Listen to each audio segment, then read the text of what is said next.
Perhaps maybe you've gone through this before. In fact, I'm almost guarantee that you have. There's a piece of art, whether it's a music composition, a podcast, some video you've shot, or perhaps some weird funky edit that you've tried out that just isn't perfect. It's missing something. There's a secret ingredient. The footage might be a little fuzzy. There might be a camera wobble here.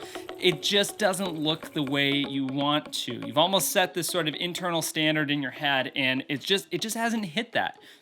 I totally get it. There is probably about 5 million videos sitting on my hard drive right now that haven't been touched because of my perfectionism attitude. And while it's something that is ingrained in all of us to be perfectionists, there really is a reason why we have this, and more so now than ever. I actually think it's our constant influence from other people's content and other people's creativity that almost weighs down our perfectionism. It's the over-influence of influencers and almost the overwhelming amount of knowledge and information that we have that all of a sudden have set this new bar of perfectionism. I'll give you an example. If I only watched Christopher Nolan movies consistently, then my level of quality, my standard has now reached a Christopher Nolan quality. So therefore, when I create content and move forward with the movies that I make, I have to make it to that par because that's all I know. I'm consuming and digesting and then regurgitating. I don't know if regurgitating is the right word.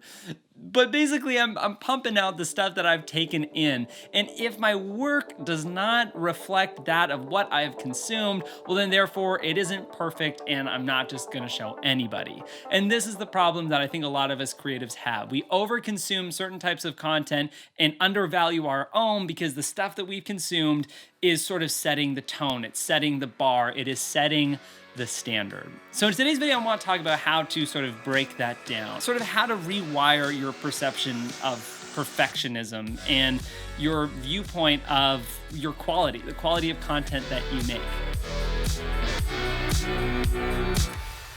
Okay, let's break down perfectionism really quick. Let's say this is the perfect camera. Okay, it's not. Let's say this is the perfect lens. No, let's say this is the perfect blender, coffee cup, toaster, light bulb, t-shirt, sweater. Okay, so there is no such thing as something that's perfect because it's all comes from perspective. It's perception. So then let's say it's from your perception. You've built this perception of what something perfect is. You have a perfect video in mind. Well, what are you using as sort of the rubric or the outline for what is something that is perfect? Let's say if this is a test in school, what is the standard? And if you were to take a look at what a standard is, it's usually things of reference, right? And when it comes to creativity, the only reference there is what else is out there, right? Unless you've somehow figured out a formula for yourself.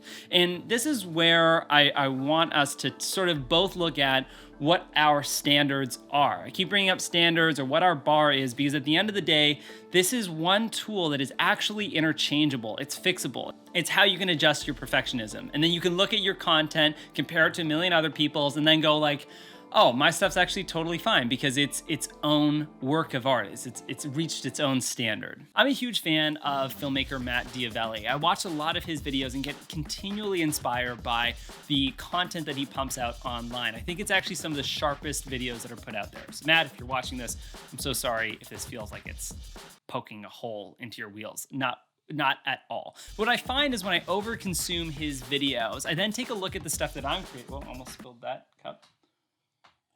When I overconsume his videos, I then tend to look back at my own stuff and go, well, it's not Matt Diavelli quality. His videos are perfect. His videos are really good. What's my stuff? My stuff's like, my stuff's nothing in comparison. It's like kind of messy. It's dirty. Like, look at even this frame. Like if I were to compare this frame to one of his videos, I'd be like, this looks like garbage. His stuff's like clean and looks nice and lit well. And so this goes into that cycle, that sort of perfectionism, quality circle cycle thing where you look at someone else's work and go, man, I'm not at their point. And that is literally the root of all evil when it comes to certain levels of perfectionism. And some of you are probably like, no, Zach, it's not about the stuff I'm consuming. It's about my own quality levels. Well, let's break that down for a second. Let's unpack that.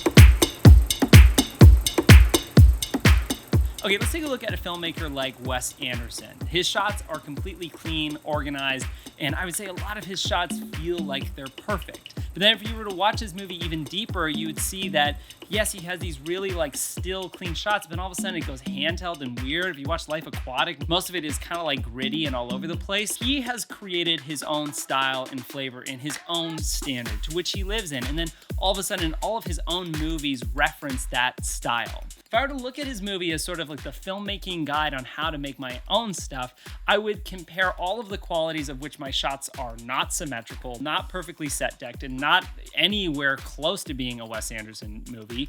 And therefore, I would sort of, dislike my work. I would think it isn't that great, and therefore I'd probably want to shelve it. So truth be told, there is no such thing as anything perfect, and it's all just other people's bars or perception or standard that they've created. So I'm going to teach you guys how to make your own standards, because it will really help elevate your projects and your productivity 10x. That really felt like one of those like, hey, swipe up to watch this video to 10x yours. I don't want it to feel that way.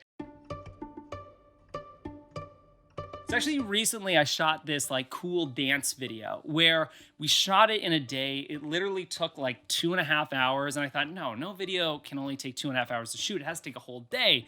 And I compiled it together, pieced it together, and then just like showed it to a group of people at the end of the day. And they were so amazed by how it looked. And I was so stoked on how it turned out. But in my head, I was like, no, like traditional videos take longer, so I should put more time into it. They're shot on higher quality cameras, and they shouldn't be done this quick. But yet when I showed it to multiple audience members, everyone responded incredibly well to that video. They were emotionally driven, people loved it, and there was something really charming about the fact that the video was done within less than 24 hours, done in like 12 hours, which is crazy. So how do you be happy with the stuff that you make? This is sort of the ongoing problem that I think a lot of creatives go through. With this video that I shot, I eventually became happy with it, but it took a little bit for me to work through to find this sort of pleasure in watching it, the same pleasure that other people were getting. And the biggest thing was I had to sort of figure out, well, what are my standards? Because the only times I was actually unhappy with the project were the times that it didn't look the way someone else's video looked. I constantly was comparing it to what my other friends had done as like dance films, or other people within my caliber, or other people in my experience level. And I started looking at the way they created their videos and realized like, my stuff's nowhere close to that. And if I ever want to get to that degree, well, I've got to like really amplify this and put on all these things and make this big deal. And the more I was getting closer and closer to trying to perfect this thing, the further and further I was getting from publishing it. There's this weird bridged gap for a lot of us creatives where we take a look at something and we get really close to making it, we get close to the completion of it, and then we sort of get into this perfectionist mentality and it just never gets completed. My recent video that I released on YouTube, one about working with Zach as an actor and shooting in Wildwood, I shot like back in December, but I just thought, oh, I didn't do a good enough job on camera, so I just shelved it. And then I just sort of thought like, no, like, why would I do this? Why would I shelve something like this? And this is the internal problem that we all go through, because we look at other YouTube videos, like stuff that, let's say, Peter McKinn's making, or Matty Hipoya, or Matt Diavelli. Well, you look at all of the stuff that's being made on YouTube, this high level quality output, and then we compare our qualities to that, but not in a way of like, oh, this person's better than me. We look at that as a standard, and we have to reach that standard. But I promise you, you don't need to reach someone else's standard. That's their standard. And the reason why it's their standard is because it works with how they work. And chances are it works with how they work because of their limitations. This is the biggest thing that I want you guys to take from this video. The biggest sort of insight, wisdom, information.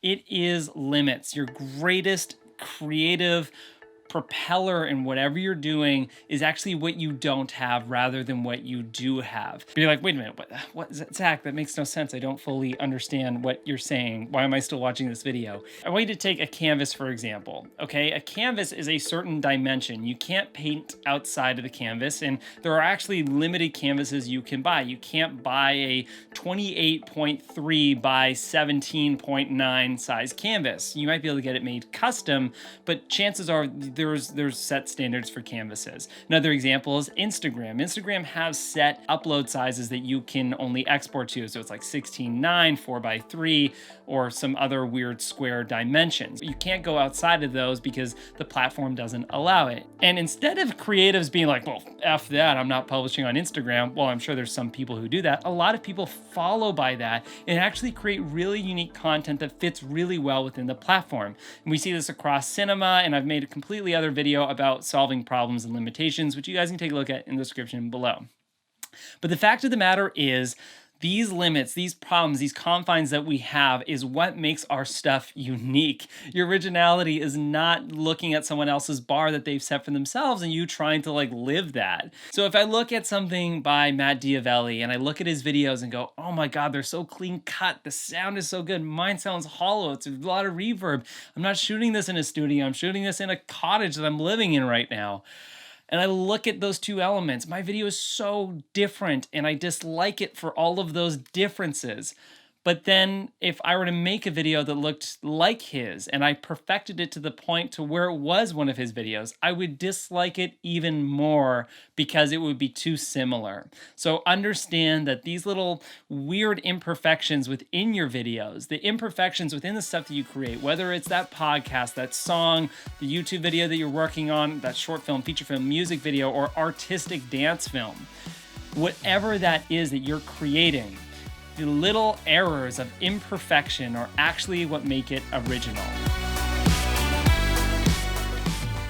So what I would say for you guys, if you're working on something, my sort of like rule of thumb is to redefine what standards are for you. And usually standards are limitations. So take a look at what's around you. If you only have a cell phone to shoot on, then that's part of your list of standards. So that's your standard camera. And then take a look at all of the other elements, the audio, the camera, the gear, the lighting, the location. Look at all of those things and write them down. Write down what you have.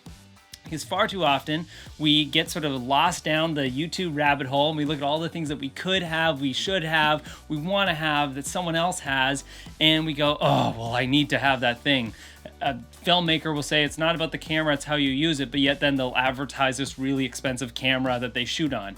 And then you get really confused and then you procrastinate and then you try and, wish you had a better camera, wish you had better lighting, wish you had all these things.